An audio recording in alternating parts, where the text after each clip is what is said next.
Hey there guys, so today I want to talk to you guys about why exactly I think that the Ryzen 5 7430U and the Ryzen 5 5600U are pretty much the best entry level for computing for everyone out there. Look, I can see the numbers, alright? I know that you guys love buying those entry level systems. They pretty much outsell anything else on the market. And you can see it on Amazon, you can see it on AliExpress. The most popular systems are always the entry level ones, those sub $200 systems. But there is so much performance that you are leaving on the table when you go for those systems, because 9 times out of 10 people are buying N100, N150, N95 based systems. You guys, if you have been subscribed to this channel for a while, have heard me talk about the N95, the N100, and the N150 1,000 times over. I'm sure a lot of y'all are sick of it, but I keep having to reiterate this because the numbers show a lot of people are buying those systems, and there's a lot of returns that happen, okay? And it's not surprising. There's a lot of people that get those systems and they think, okay, this is going to handle pretty much everything that I need to do. And you use it the first day and it's great, right? You're able to watch your YouTube videos. Everything's running perfectly fine. Maybe you got that to replace like a 15-year-old computer, so it actually does feel like an upgrade. But then you try to watch a YouTube video while browsing on Facebook or on Reddit or on Twitter or anywhere else that you like to spend time on the internet. And suddenly the YouTube video that you're watching is stuttering. Suddenly the web pages that you're trying to look at is taking forever to load, and you start to realize that the brand new computer that you just spent money on is struggling to do something that your phone can handle perfectly fine. And now you really start to question your decision there. That's why there's a lot of returns for units like that. And that's why I consider systems like this to be the best entry level for the average consumer. So let's look at what we're talking about here. If we're to compare the Ryzen 5 7430U, which is just a rebadged 5600U, if we compare that to the Intel N150, CPU performance wise, I mean, it's not even comparable. We're not talking about a doubling of performance. We're talking about multiple times more performance in terms of multi-core performance. And even in the single core performance, the N150 is falling behind. And look, here's the thing. A lot of us reviewers say that the single core performance matters more than multi-core. And for the most part, that's true. But in this scenario, that's not necessarily the case. And that's just because the 4 cores, 4 threads of the N150 are so limiting by today's standards that pretty much anything running in the background on Windows is going to have this system overloaded. So you will never truly have single-threaded scenarios with this CPU because anything happening in the background is going to push all 4 cores. So this means that in multi-core performance, there is a massive increase here. Single-core performance, there's still a pretty substantial increase. We're looking at a doubling of the RAM and a doubling of the SSD storage, all for what is effectively $100 increase in price. And yes, when we're talking about a system that's $150, an extra 100 is a pretty massive increase in price, but it's also a substantially better computing experience. I mean, look, just side by side, you can see the difference in terms of just a day-to-day use between these two systems. This is the only price category where the difference is this substantial. If we were to compare the Ryzen 5 7430U to something like the Ryzen 9 7940HS, the difference in day-to-day computing is pretty much indistinguishable from each other. And that's twice the price of this $250 system, as opposed to a $100 increase over a $150 system. So this is the entry level, because when we're talking about day-to-day usage, it's just night and day difference. But throw in the fact that you get an iGPU that is actually usable, and it starts to really paint the picture here of just how far behind the N150 and all its derivatives really are in today's market. The N150 is essentially just the bare minimum that you need to get Windows to even function by today's standards. And I just don't see the reason in spending money on a system that can just achieve that at best. Spend the extra $100, get yourself the Ryzen 5 7430U, and you now have a system that is going to last you a very long time. Now, it's not to say that there is no use case for the N100 or the N150. There is. If you're going to be doing a Linux-based system, and especially if you want to do a headless system, there is 100% justifiable reasons to go with an N150 even over something like the Ryzen 5 7430U. Because while the Ryzen 5 7430U does have more cores and a better iGPU when it comes to raw performance, where it lags behind is in the built-in built-in media encoder and decoder. Intel's is top quality, pretty much the best that you will find in an iGPU. While on the AMD side of things, it's just not as well supported. So if you want to be able to use something like Plex or Handbrake on a system like this, you can get away with using the built-in encoder. While on the AMD side of things like Handbrake will work perfectly fine, same with OBS, but I have found Jellyfin and Plex to be very unreliable with the AMD iGPU unless you're only going to have a handful of streams. If it's just going to be you using the Plex server, or you and your significant other, or maybe you and your kid, then yeah, the AMD system is perfectly fine for that. But I've found that even top-end AMD systems can only really do about 3 transcodes with the iGPU before it just becomes overloaded and it starts to make all systems buffer. While the Intel N150, I was able to get up to 8 before I just ran out of devices to properly run it on. I could do the whole multiple tabs thing, but it's kind of hard to keep track of those on what is actually stuttering or not. And realistically, past 8, I just didn't need that. I think the maximum amount of concurrent transcodes that I've ever seen on my Plex server was like 6. So the fact that something like the N150 is able to handle that, it makes it a very compelling option, especially if you already have a NAS that is using hardware that is very old, that it can't handle that kind of transcoding. Instead of,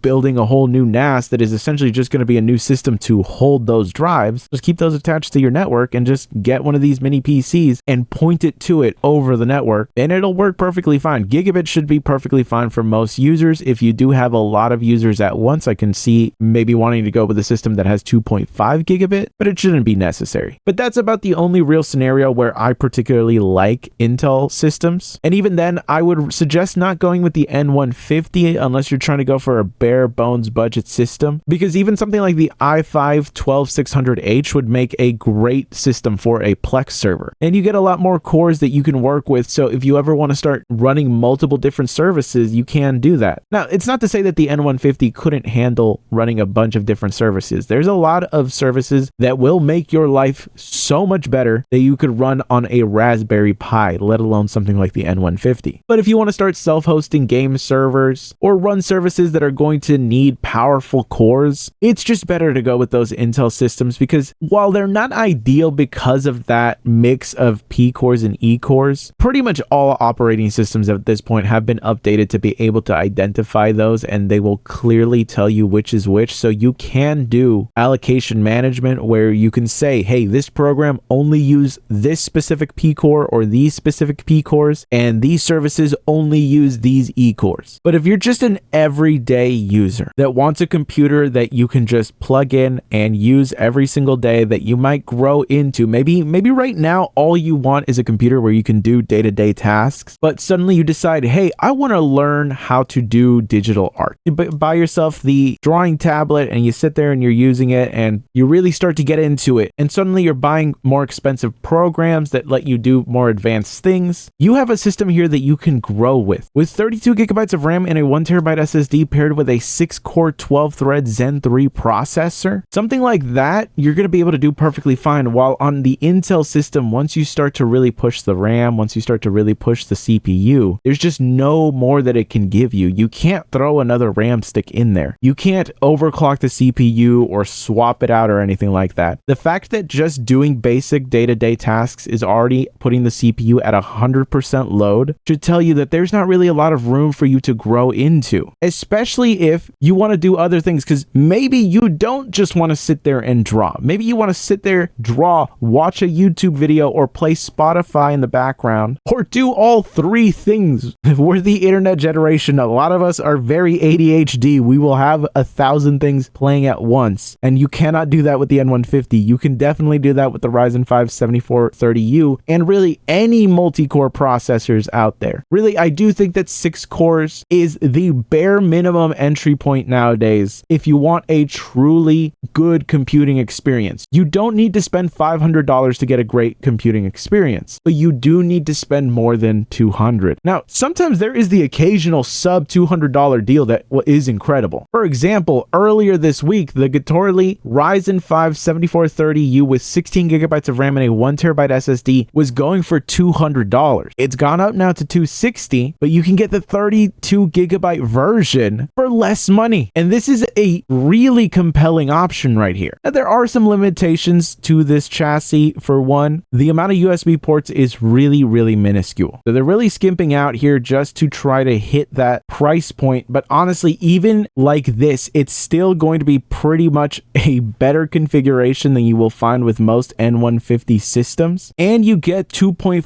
gigabit Ethernet on 2 ports. Like, this thing is honestly still pretty kitted out for what it is. And if the USB stuff really matters to you, you can always get the Camrui E3B with 32 gigabytes of RAM and a 512 gigabyte SSD. It's $285, but you can get a 10% off coupon with that. So it brings it to a very comparable price to the Gitorli system. The benefit of a system like this is that it is a more established brand. Camrui is one of the sub-brands for Ace Magician. Yes, I know Ace Magician had a controversy a few years ago, or rather a couple of years ago, but they have not had anything happen since then, and they are one of the biggest mini PC brands out there. Trust me, if they had any other incidents like that, people would know about it and people would be talking about it. Now, I have this system and it is extremely well built. It is just fantastic. It's super well put together. You can tell that when they were putting this together, they understand how people use computers. They put a great amount of USB ports. It's all configured so well, and it is both data and video out for the USB-C in the front. So this is also a really great option. Another system that I like is the Triku system here. It is a Ryzen 5 5600H, so this should have a higher TDP than the other ones, but it is only 16 gigabytes of RAM and a 512 gigabyte SSD for $260. And I can promise you this is single channel memory, so you will have to get a second stick and bump this up to 32 gigabytes if you want that dual channel. But the benefit of this is going to be that higher TDP, and that higher TDP is really only going to become useful in the multi-core performance. So if the CPU is something that matters to you, this is a good option here. I particularly love this case. It's very easy to upgrade. There is no screws or anything like that. You pretty much just pop the lid off of this thing and you can just slide in your memory or put in a new SSD. It's extremely easy to upgrade, and that lid is extremely secure because it's held down by some good quality magnets. Now, you do also have both 2.5